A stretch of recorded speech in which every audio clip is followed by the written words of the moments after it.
and we'll be live telecasting through our Facebook page, eSatya also. So I would like to start now. So shall I start?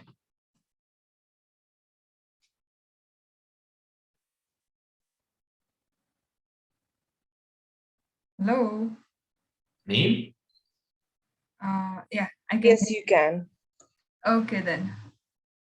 Hello everyone, I'm Asmita Manandasrasta from eSatya, and a warm welcome to everyone in this Meetup 25 with the theme NFT for social good. And this Meetup 25 is organized by eSatya, Arun's and Company, and Blockchain Foundation Nepal, and it is supported by Ecosystem Support Program and Ethereum Foundation Initiative. Our partners, Social Society Association of Nepal, Digital Notice, Prime IT Club, and Oskol IT Club. eSatya is a blockchain-based company in Nepal that specializes in developing the blockchain-based products as well as consulting about blockchain technology through various blockchain sessions, technical series, as well as blockchain meetups like this one. Meanwhile, Blockchain Foundation Nepal is not-for-profit community that aims to create a blockchain ecosystem by supporting blockchain technology in Nepal. Likewise, the Ecosystem Support Program is a branch of the Ethereum Foundation focused on supporting projects and entities within the greater Ethereum community in order to promote the success and growth of the ecosystem. And we have Digital Notice Media Labs as a premier media agency offering a hub of top-notch media services for blockchain technology-related platforms in India. And CSIT Association of Nepal is a not-profitable social organization of CSITian students that acts as a bridge between the faculty, students, and the IT industries existing in Nepal. And lastly, Prime IT Club is a student IT club dedicated for empowering the IT knowledge. Now let's move to our meetup, NFT for social good. The main mission of this meetup is to get familiar with the NFT and its use cases for the social good, and to highlight the initiation as well as to get the proper knowledge from the industry expert. eSatya has themed the Blockchain Meetup 25 to be around this premises, as well as we'll keep the floor open for healthy discussion at the end of the event. Before that, we have just separated 20 minutes for each speaker, and if you have any queries, please write them down in the chat box below. We shall discuss it at the end of the event. And we are also going live through eSatya Facebook page, and this will be shared by our supportive partners. And we shall be also collecting the questions from the comments from there too. So without further ado, let's start our meetup with our first speaker, Enric. He's a crypto enthusiast, decentralization advocate, and growth hacker. He was born and raised in Mexico City and focused on crypto adoption for Latin America, pushing for financial freedom through the adaptation of blockchain and web technologies. So I would like to welcome Enric. The floor is yours. You can catch it up. Hello, thank you very much, Asmita. Well, first of all, thank you for inviting us to the call. I would like to present you a little bit of our work, what we've done in Xcapit and where we're heading towards the future. I'm going to share my screen. Let me know when you can see it. It's visible to us. I'm sorry? Yeah, it's visible to us. You can start. Oh, perfect. Well, I work for a company called Xcapit. We come from Latin America. We're a company funded by the UNICEF, so we're very hard on how we have to make crypto adoption for Latin America. First of all, well, our main goal is to transforming finances into human well-being. This is like our main goal, and this is what we've been working for almost 3 years since the company started by the UNICEF Innovation Fund. And first of all, we have a little bit of problems in Latin America, which I believe are common in the rest of the world. Well, the first problem is trust. We as Latin Americans don't trust our national currencies because they are weak. They suffer from inflation, devaluation, government restrictions. This is a problem all over Latin America. In some countries they have a worse situation than others, but basically this is the first thing that unites all of the Latin American countries. The second of all is accessibility. As you know, 65% of Latin America's population doesn't have access to financial services. This is a big problem in the short run and in the long run, because we have a whole population of people that are not having access to many of the services that are basically for having a nice lifestyle. And the third problem is education. Well, financial literacy is a huge barrier as a starting point in Latin America. So we're just trying to break the transgenerational poverty. So we're building an all-in-one smart wallet where you can invest and donate, where you can visualize NFTs, buy and sell crypto, and education and planning. So first of all, the investment and donation part will serve as a feature of our wallet where people can contribute to social causes of their choice, all through crypto. We have an easy on and off ramp, so you can transform your fiat from any currency in Latin America to crypto. The capability of visualizing NFTs for us is very important because it's a tool that has a lot of possibilities. And the education and planning, just to make it learning made simple through games and easy planning tools, so you can know the difference between investing in fiat currencies and cryptocurrencies. So as we say, this is not a dream, this is a reality. In 2020, we had 160 users. Our growth has been exponential. At the end of 2021, we had more than 50,000 users. That means by now we're a little bit up 20,000 users, so our growth has been exponential. And we've been fighting for financial freedom. Here's where I want to show you what we've done to enter the market. As I told you, we're bullish on on crypto adoption for Latin America and how this can change the world. So the first country we did a campaign to was Mexico, and we tried to merge the concepts of the Mexican independence through the financial revolution and financial independence. So what you're gonna see next is the video about the campaign we launched.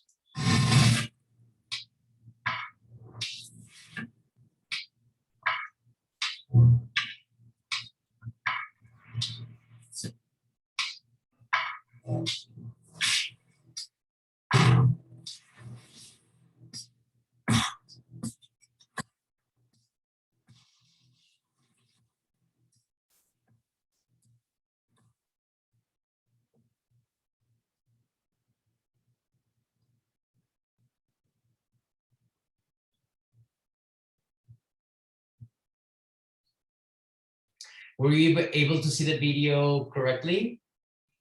Yeah, we're able to see the video, but the audio was not available for us.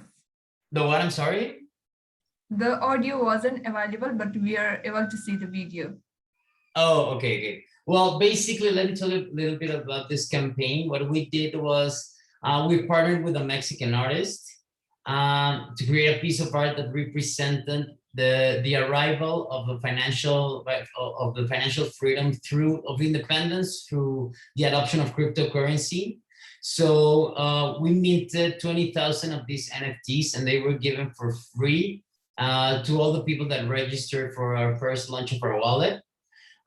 We tried to make this a disruptive campaign just to prove how the new economic and banking ecosystem was going to be changed. So this was our first effort. As you saw, we burned the actual piece in front of the National Bank. And one funny story is that when we were doing the whole video on the burning of the piece, some of the police guys of the National Bank went out to see what we were doing. And they were actually really happy we were a crypto company and we were working. So they give us all the permits to do the video and the activation. So that was quite a bit of a shock. This campaign brought us more than 20,000 wallets, which are still active by the moment. So this was our first effort. Then our second effort was is a campaign that is going on right now. We did the same thing. Basically, we partnered with an Argentinian artist. We launched this piece of art that you're seeing on the screen. We minted again 20,000 NFTs on Polygon that are going to be available on OpenSea. One important thing about the campaign in Mexico is after we did the campaign, this video that you saw, we minted this video as an NFT and made an auction in New York City during the NFT New York, and all the profits were given to the UNICEF. This was the first time that the UNICEF received a donation in Ethereum, well, in crypto, and this was the first time an NFT was auctioned for a good cause and for a social cause. So the Argentina campaign, our main goal is to glorify the Argentinian market through patriotism. By now, we're heading to the future. We're still fighting for financial freedom. As I told you, our main goal is the mainstream crypto adoption, integrating new investment solutions to make you real access to DeFi really easy. Keep fighting for financial education. Be very hard on crypto donations. So we've seen there are a lot of good case studies about how this is working. And at the end, we want to unite Latin America for with the crypto adoption and getting a global economy.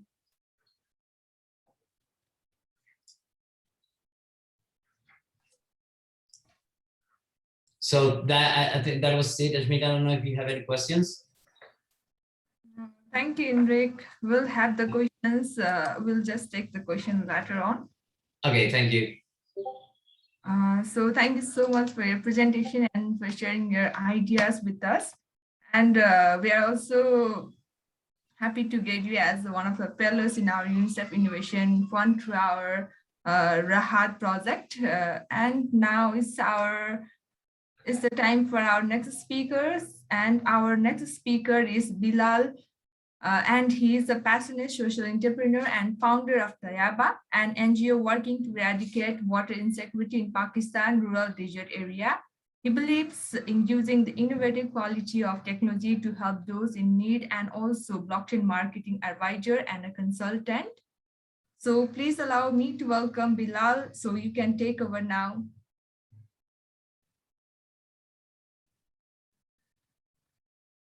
Hello, Bilal, are you there? I think you need to. Yes, I am. Yeah, so I'll be sharing a screen. Just provide me a few seconds.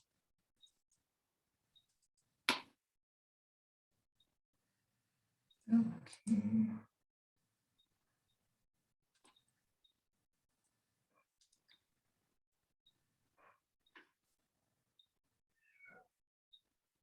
Is it visible?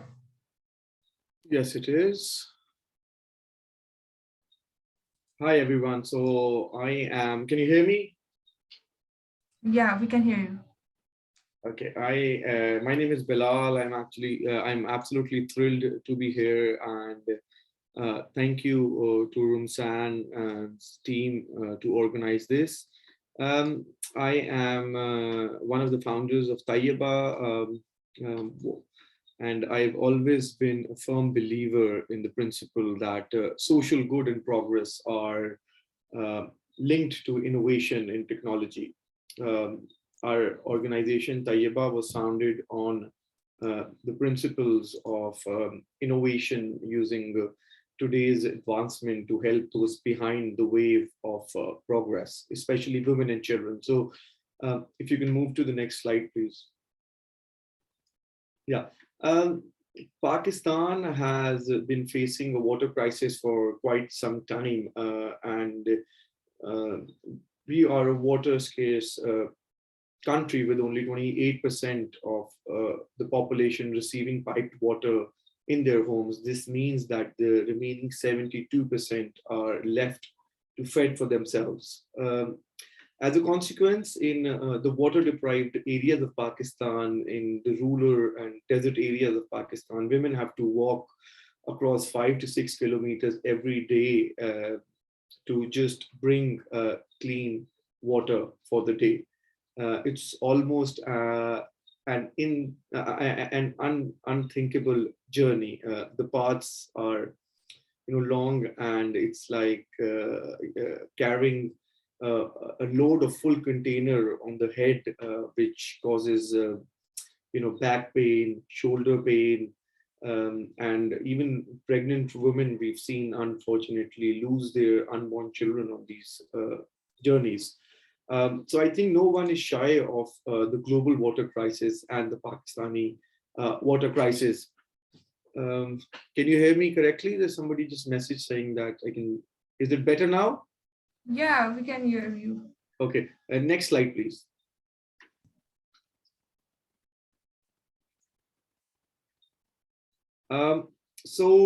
The background behind this project is that I was traveling in Ouagadougou, which is the capital of Burkina Faso, and I saw some of the communities there, how they were dealing with the issue of water inaccessibility, and from there the idea of Tayyiba was born. I was working as a consultant before in the African market, so I came back to London. I was based in London. I did some research, and then we initiated this H2O wheel for the water deprived communities in Pakistan. So this wheel is made out of UV stabilized polythene, and it can carry up to 40 liters of water. Next slide, please. So as you can see, women in the water deprived areas use this as an easy drag on to transport water, which helps them, give them more time, which can be used in economic activities. It has a direct impact on their health, and this has reversed gender roles in these water deprived areas, because men never got involved with water fetching activities because of ego, and now they get involved in these water fetching activities because they would never carry a water bottle or a wooden clay pot on top of their head. Next slide. So it's been a long sort of journey for me on a personal level as well. The mission. So our mission is to design and deliverable and deliver affordable innovations that ease the accessibility, storage, and transportation of clean water, whilst unlocking economic opportunities for the water deprived communities, and especially the females in those communities. Next slide, please. So the Web3 space, especially blockchain and its use cases like NFTs, have fascinated me for quite some time. Our values as an organization of transparency, love for technology, innovation makes us a natural adopter of NFTs, and we've done precisely that. In fact, we are one of the first non-for-profits to use NFTs for fundraising. I believe that NFTs are the next frontier because unlike cryptocurrencies, they offer beyond just a monetary donation. They offer the chance to be part of a community of like-minded people. When you buy an NFT for social good, you are not just giving money to a cause. You have an emotional value to it. You are becoming emotionally invested in the project.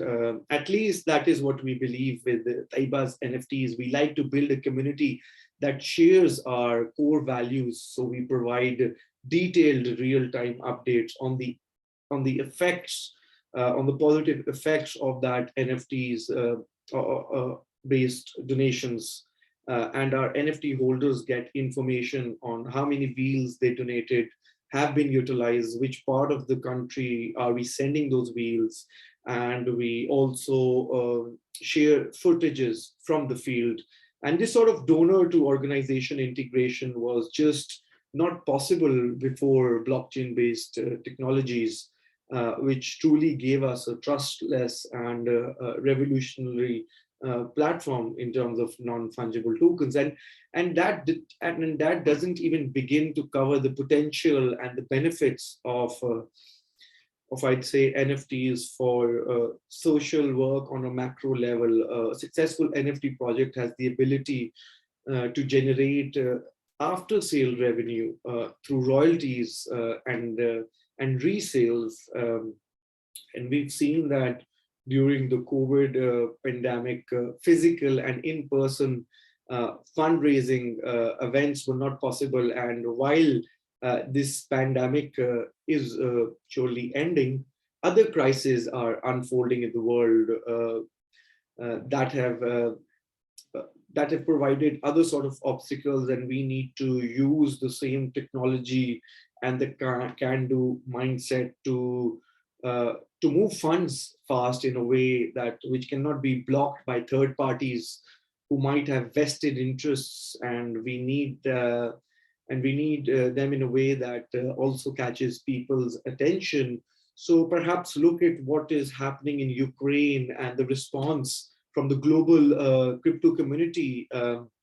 Earlier this week, I was reading about how the Ukraine DAO NFT project has raised over $7 million and that's an incredible amount, and shows the true power of NFTs as a tool for social good. If you can please change the slides. So, within Taiba, we've used these NFT cards, and we've created the much needed awareness regarding water inaccessibility through our NFT driven campaigns. And currently, NFTs are a novelty. So any sort of campaign surrounding their sales do get attraction and help in terms of brand identity as an as a social for good focused innovation.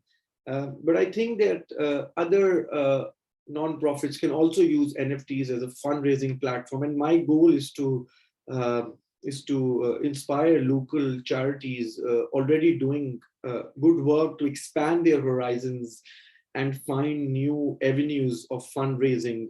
We've given Pakistani charities at least a proof of concept in the Web3 arena, and I hope they take inspiration from it. And I think NFTs for social good also provide a convenience, which is worth mentioning. Taiba goes to great lengths to ensure transparency in our transactions and the funds we gain. For donors, this can admittedly eliminate a lot of headache. Usually donors have to fill out lengthy forms, identification numbers, and the ease that is provided with crypto wallets make this seamless transfer procedure that is secure, transparent, and as more and more people are recruited in the Web3 and crypto, we would really see this as becoming a game changer in the world of gaming. Even though, right now we do face challenges in Pakistan because, crypto is banned, but bigger international social organizations are more receptive to this technology. For instance, the UNICEF launched its crypto fund in 2019 to allow it to accept cryptocurrencies, and we've seen that much recently, whether its support for India during COVID, or we've seen how blockchain sector has been facilitating charities in humanitarian efforts in Afghanistan. Next slide, please.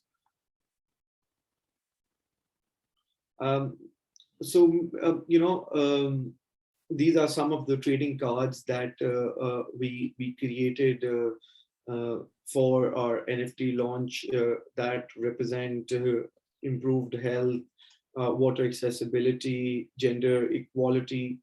Next, please. Next, yeah, next. So to just sum up, I think one of the reasons that I will continue to advocate for NFTs, especially in the social good context, is because art of any form tells a story, and storytelling is such a big part of what NGOs do. They say that it's the facts that tell, and it's the stories that sell. So people's stories and struggles move around the world, and visual representation is such a key factor in doing so. Such is the impact of art and stories. So NGOs and NFTs are a match made in heaven. Even with our first NFTs, Tayyiba was able to generate its own storytelling activity. We told the world about fantastic Fatima, which was a lady who was spending most of her time in water fetching activity. As shown in the trading cards earlier, we had a trading card for empowerment, for economic growth, for gender equality. We wanted the world to see the faces we've helped and the lives we've tried to change. So all in all, Taiba has had an enriching experience by tapping into the NFT market, and I'm confident that other NGOs and other non-for-profit will benefit from this technology as well. Of course, NFTs and other blockchain applications are still in the nascent phase. Still, they are already, they still have a lot to offer in terms of transparency, brand building, innovation, avenues to explore, and a frontier of fundraising which has never been seen before. Thank you very much. Thank you, Bilal, for your presentation and for letting us know about those stories in Pakistan, which I've never imagined that even to fetch water, they have to go such a big miles. So thank you so much for your idea. So the women are able to now get the water in a proper way. So now it's turn for our question answer session. So we do have a question. Since this people, the Pakistan people, they are just deprived of the basic needs. So how the technology is going to help them when they are even far to understand how these technologies work or how these technologies are? Sorry, could you repeat the question, please? Yeah, I'll just repeat as it is. Since the people are deprived of this basic needs, and how this technology is going to help them when they are even far to get understand how these technologies work. That's a very good question. So, of course, there are two sides to a platform. There is a giving side and a receiving side. So this will definitely help on the giving side, where, there are people in crypto, or there are people who would like to donate using blockchain, and that provides a much easier, as I've mentioned, a much easier avenue.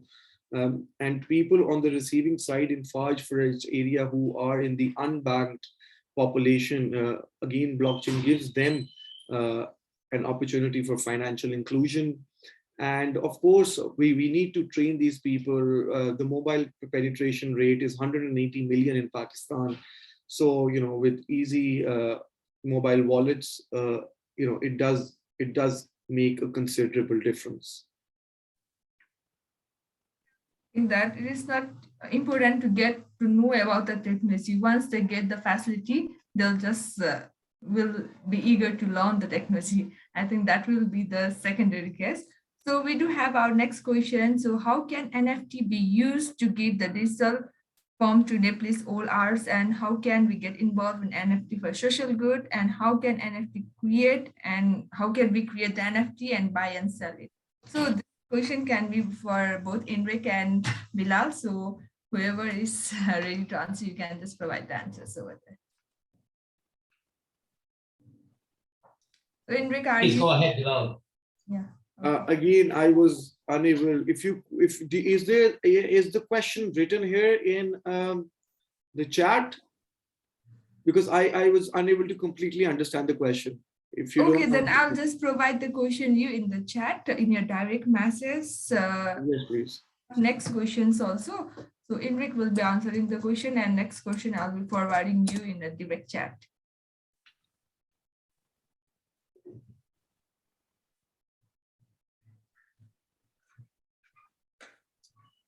What are the use cases on?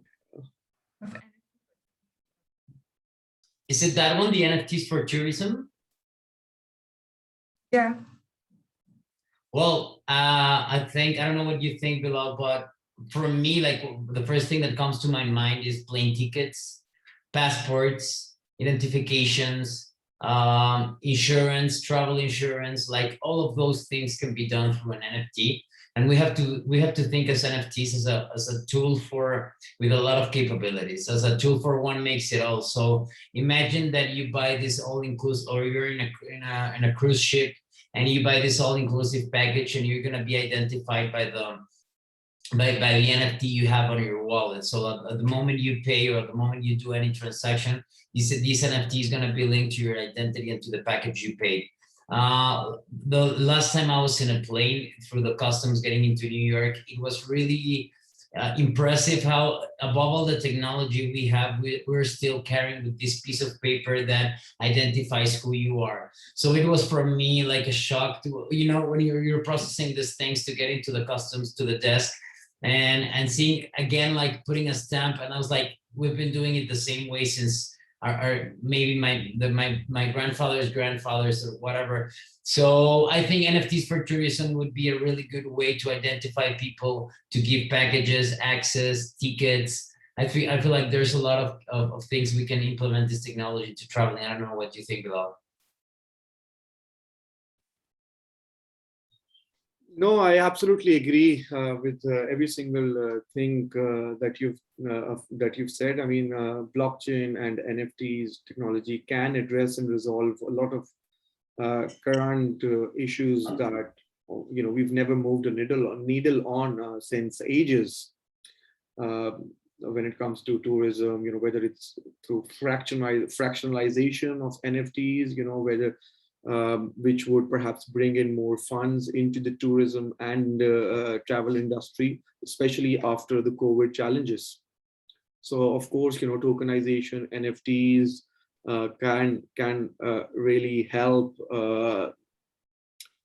help support the tourism industry in several ways. Definitely. So thank you for your answer. We have next question. I think it's probably for the Bilal. What is is there any utility of the SEO card? Does this benefit the NFT holders? No, there is no Just such for the utility at chat. the moment. There is no such utility at the moment. Mhm. And it's more like a like-minded community that is coming together, making that donation and actually seeing what sort of positive impact their donation is having on those communities.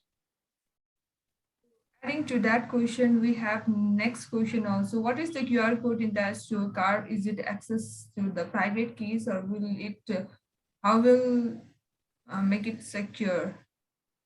So the QR code, I think, it helps you purchase those NFTs and also shows you where the wheels are going. And actually, well, let me add to this. It's just part of the question below, but I think having a QR code over there, because I had the same question when I saw your presentation, it gives you infinite possibilities of what you can put there, right? It's just a tool inside the card, which I think it's an amazing feature, very, very smart. And putting that, it can be anything you want. That would be the best part for me.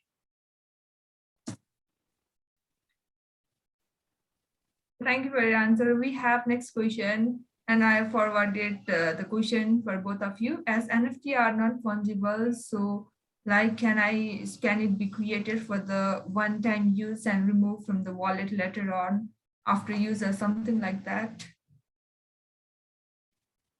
I don't think there's a relationship between the non-fungibility of an NFT and the burning of an NFT, which I think he's asking. Yes, any NFT can be removed from a wallet, and yes, you can. I feel like you can use an NFT only once, and then burning the token, and it's gone. Okay, thank you for your answer. So I'm just going to the next question.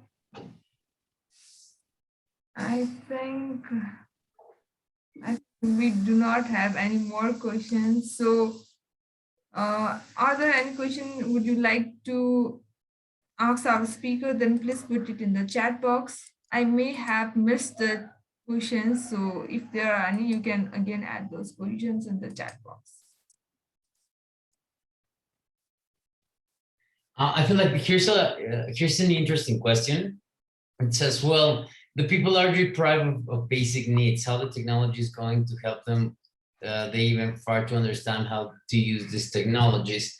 I would say this like it's like when they presented us the computers, some of the people were deprived of the basic needs that didn't have access to a technology, to a computer or a smartphone, and now we're seeing how the smartphone adoption has been helped a lot. And this, I feel like this is the same thing as in the having new financial tools give us new financial accessibilities, and with new financial accessibilities comes a new era of trying to fight poverty and trying to fight this situation a lot of people is in.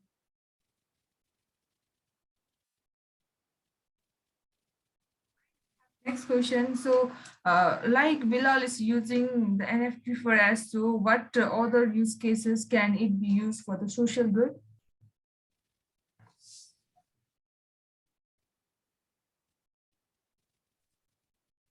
Where is that question? With me. Uh, for just like the S2 that Bilal is using for the Pakistan, so what are the other aspects where we can use the NFT for the social good? Well, first of all, the proof of donation, something that we're doing next Capit. Second of all, you can send a donation to a specific project through an NFT, which is what we saw in Ukraine recently, which is like basically the biggest case study about this. So that would be one example. As we were saying, the capabilities are huge of how you can donate through an NFT. But I think these two that I said are just the main ones. And I think as time keeps passing, a lot of new possibilities are gonna be open. Thank you for your And answer. just to add here, I think if you want to see the possibility of what other potential ways artists can collaborate with causes, there's an NFT marketplace by the name of Doing Good. I think your users can go and see what other possibilities there are possible.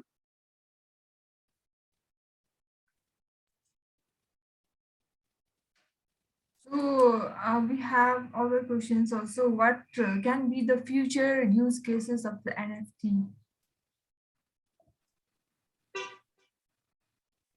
So Well, as we were yeah. Yes, we were saying, well, they can go from an airplane ticket to a passport identification to a tool for getting a loan to a gifts to give donation. Like an NFT is a technology that can be adequated to a lot of needs. So like what I'm saying are just a few of the case studies, and the implementations are already on the way. But as I said, let's think about an NFT of some as a tool where you can make a lot of things.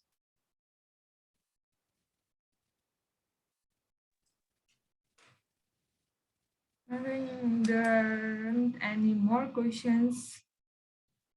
So if you like to add anything, Indrik and Bilal, you can just add it on, since we do not have more questions now. I guess we have someone in the chat. We can view, I guess. Okay, then let me view.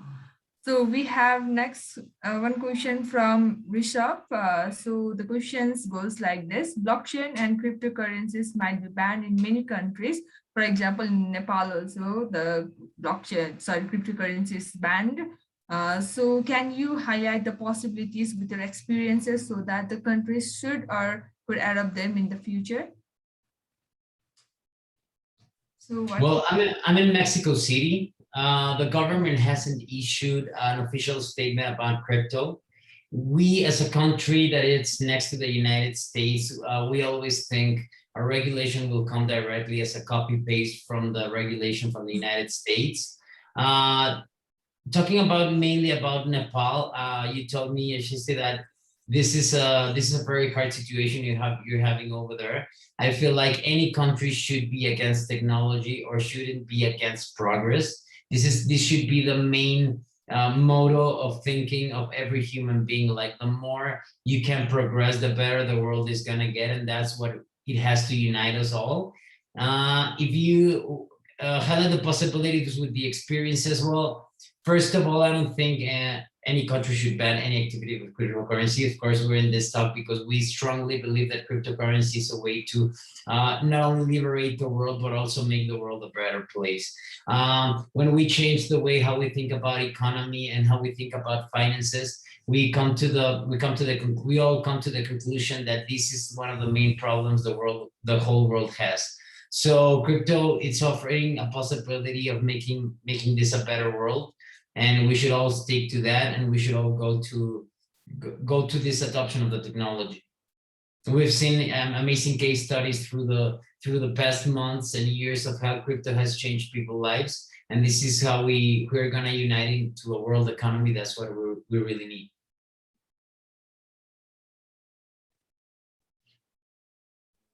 Fair answers. Bilal, are you interested to add anything on that?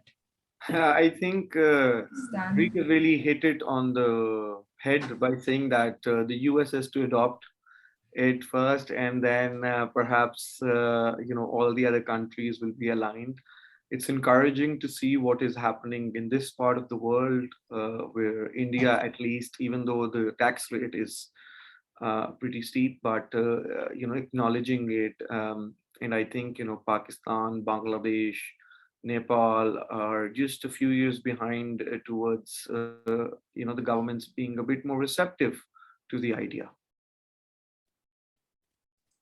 So can we just, how can we get to the NFT without being in the cryptocurrencies? Like I'm just picking up the question from our registration also. So how to trade NFT in Nepal? Is it possible, or isn't it possible in Nepal or any other countries where the cryptocurrencies are banned? I think that question should be picked up by Romson's team because they are based in Nepal and they'll be able to better. Right. Yeah, and actually, I was gonna do a question over the question. Like, we have decentralized exchanges. We have how is it the regulation in Nepal? Like, how are they controlling the access to crypto portals?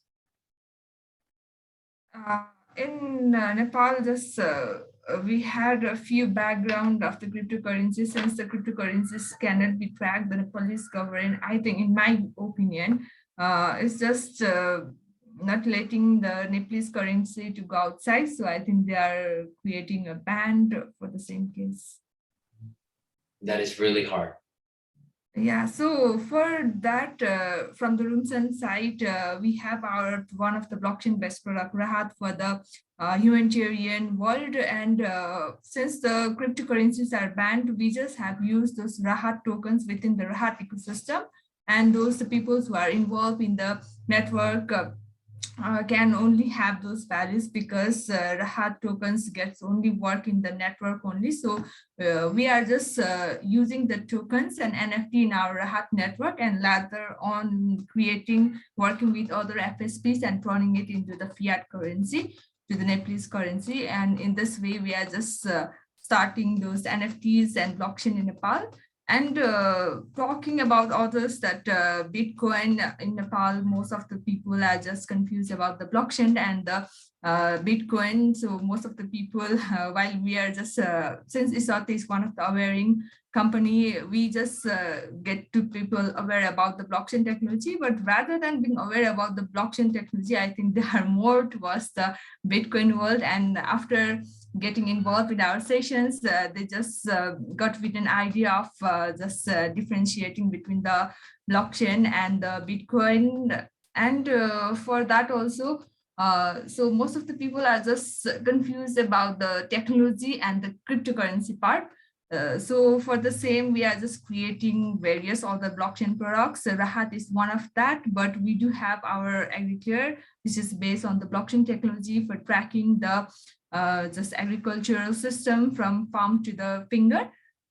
So those are the, it's more about talking about the Runsan. So I'd like to move on our next question. If there are any, just I need to look on the. Yeah, that's good. That's good. Thank you. So you're welcome. I think we do not have any more There is questions. a question on the chat by from Basanta. Okay, then let me. Okay, then I can say it now. So there's a just I'll just like to read it loud. There's a rumor of the revolution of cryptos and NFTs, short of things being an experimental economy, challenging the way traditional things and economy have been working on it, and the established entities and organizations are having difficulties in retaining their authority and power. So what do you have to say on this? Sure, Bilal, you can leave. We are just at the end of the session. So thank you so much, Bilal, for your time. Hoping to get involved with you in our blockchain best procs and hope to get fired with you with the Rahat project. So thank you for your time.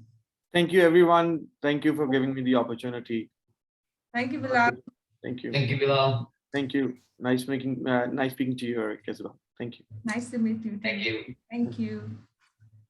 Well, just I would say I wouldn't call it an experimental economy. I would say it's a people's economy.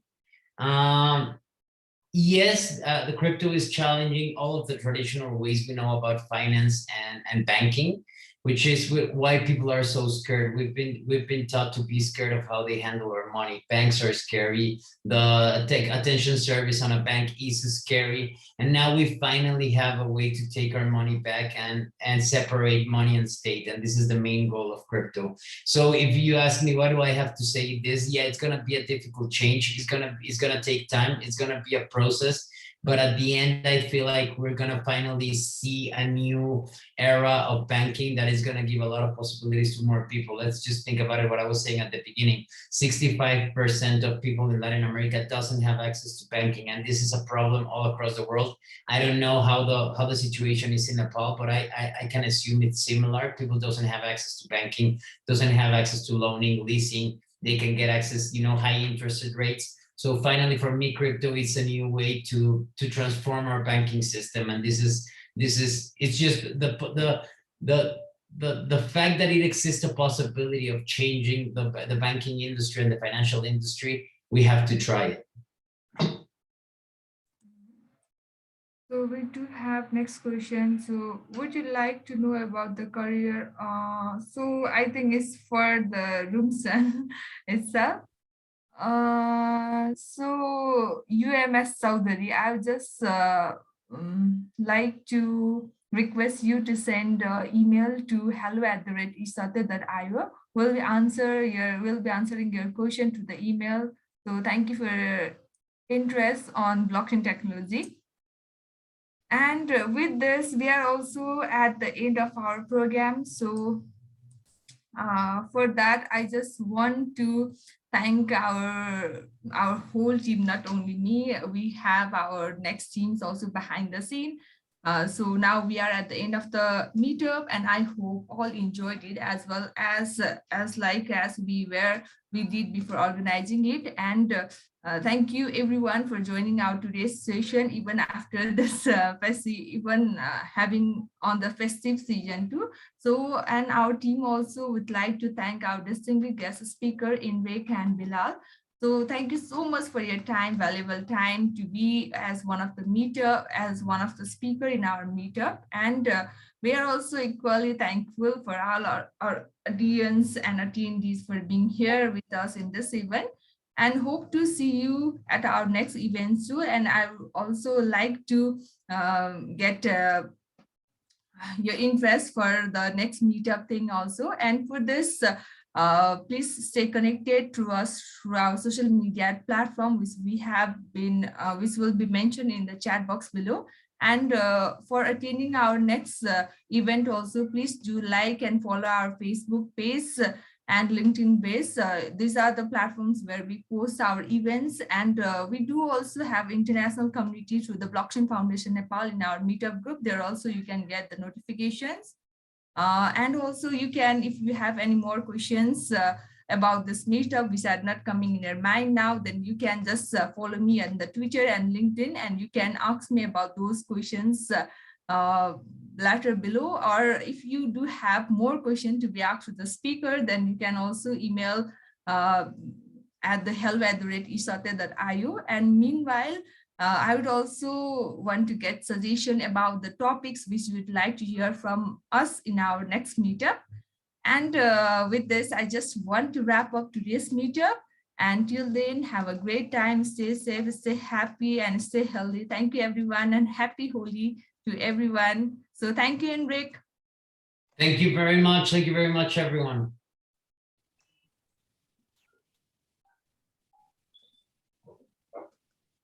Thank you, sir.